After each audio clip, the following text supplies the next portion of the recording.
সারাদিন কি কি করেছি সব কিছু নিয়েই থাকছে আজকের blog. Welcome to my blog. আজকে সারাদিন কি কি করেছি সব কিছু নিয়ে থাকছে এই ভিডিও। সকালে ঘুম থেকে উঠে দেখি যে বাইরে বৃষ্টি হচ্ছে, আবার একটু রোদও উঠেছে। তো এই বৃষ্টি হয় আবার এই রোদ উঠে, আকাশটাও মেঘলা, আবার দেখি একদম আলোকিত হয়ে আছে। তারপর এমনটাই ছিল সকাল থেকে।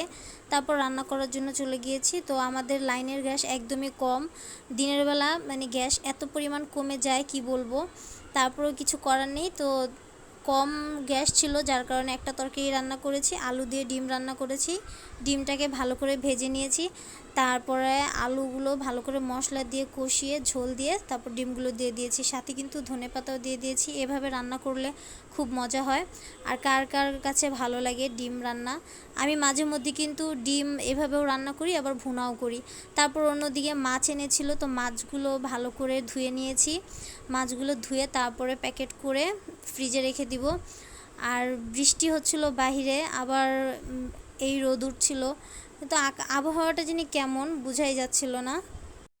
আর এখন যে অবস্থা, সব কিছুরই দাম প্রচুর বেড়ে গিয়েছে। মাছ বলেন, যে কোনো সবজি, যে কোনো জিনিসের দাম কিন্তু প্রচুর। তারপর অন্যদিকে আমার মাছ ধোয়া শেষ, এদিক দিয়ে আমার কিন্তু ডিম রান্নাটাও হয়ে গিয়েছে। আসলে কী যে করবো বুঝতেই পারি না। দেশের যে পরিস্থিতি, অবস্থা একদমই ভালো না।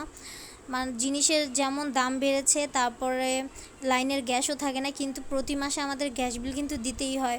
এটা কিন্তু সরকারদের দেখা উচিত যে আমরা দিনের বেলা আমরা গ্যাস পাচ্ছি না, গ্যাস না পেলে আমরা রান্না করব কি করে। তারপর অনেক কষ্ট করে রান্না করতে হয়। অন্যদিকে মাছগুলো ভালো করে ধুয়ে নিয়েছি। তারপরে দুপুরে রান্না বাড়া শেষ, খাওয়া দাওয়া শেষ। তারপর বিকেল হয়ে গিয়েছে, তো বিকেলবেলা একটু ড্রাগন ফল কেটে নিচ্ছিলাম। এখন যেহেতু ড্রাগন ফলের সিজন, সব জায়গায় এখন ড্রাগন ফল পাওয়া যায়, তাই আমি কেটে নিচ্ছিলাম। আর এই ড্রাগন ফলগুলো খুবই মিষ্টি, আমার কাছে খুব ভালো লাগে। আর এটার কালারটা আরও বেশি সুন্দর, মানে একদম খুব কালারফুল একটা ফল। মানে এটা যে কোনো জায়গায় রাখলেই কালার হয়ে যায়, মানে একদম লাল টকটকে হয়ে যায়, ভালোই লাগে। তারপর কেটে নিয়েছিলাম। আর সত্যি বলতে এই ড্রাগন ফলটা খুবই মিষ্টি ছিল, আমি ভাবিনি যে এতটা মিষ্টি হবে। আর যেহেতু এখন ড্রাগন ফলের সিজন, যার কারণে সব জায়গায় পাওয়া যায়। আর এখন এই ফলটা খেতে কিন্তু বেশ মজাও লাগে। কার কার পছন্দ বলেন তো? আমার কিন্তু খুব মজা লাগে। এই ফলটা আমার কাছে খুবই ভালো লাগে। আমার ছেলেকেও মাঝে মধ্যে খাওয়াতে চাই, কিন্তু সে খেতে চায় না। তারপর জোর করে একটু খাওয়াই। অন্যদিকে আম্মুর বাসায় গিয়েছিলাম, আম্মুর শরীরটা ভালো ছিল না, তো যার কারণে আম্মু কচু এনেছিল।